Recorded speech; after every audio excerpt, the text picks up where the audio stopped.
Donald J. Trump is concerning. I'd be lying if I said that it wasn't.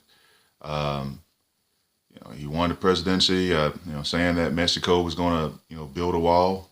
Now he's saying that we're going to fund the wall, or we should fund it.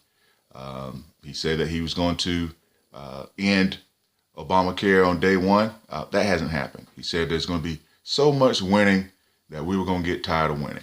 That hadn't happened. So those things are concerning. His supporters don't seem to care about that as much. They're willing to give him the benefit of the doubt. Of course, Democrats are kind of jumping on it, saying, I told you so, told you so, told you so. But it's concerning. I mean, I'm not going to lie. But put all that stuff to the side, man. Donald Trump is a fascinating cat, man. I'm just going to be honest with you. I look at the fact that where he started and the fact that he's president now is truly nothing short of remarkable.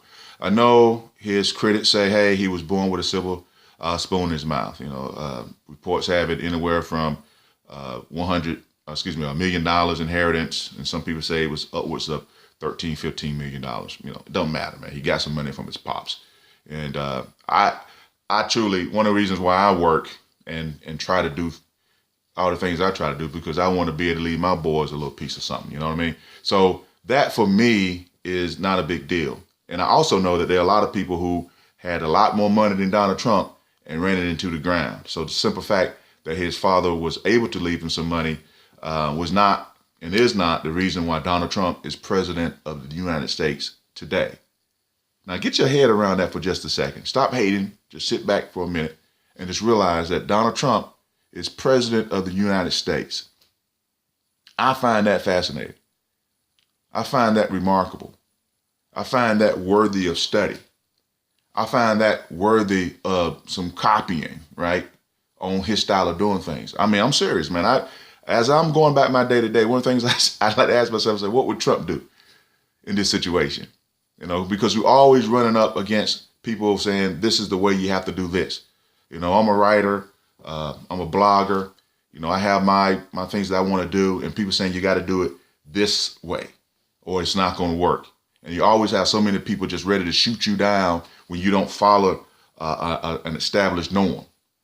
And so every time I hear that, I think about Donald Trump, man. What would he do? Because Donald Trump hasn't followed an established norm at any point in his life. He's always kind of stepped outside that. And you can talk about bankruptcies and all that.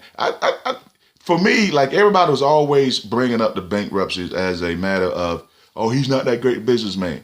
Well, why the hell people still do business with him then? He's figured something out, right?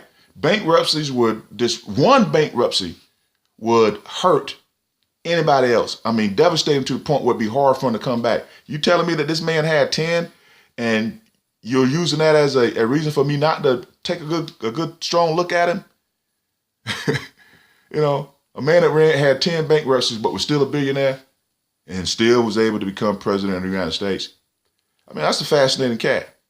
I mean, he really is. So I really do. I mean, I know people don't want to hear this, and I admit he's concerning as president. I'm not ready to jump on the bandwagon and say, let Donald Trump be president and leave him alone. I mean, you got to check people like that sometimes. But at the same time, I'm very much fascinated by the man, and I really look at what he's done and try to apply some of those same principles to what I'm trying to do. So, what would Trump do?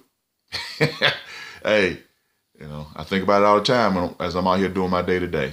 Hey, just my thoughts, man.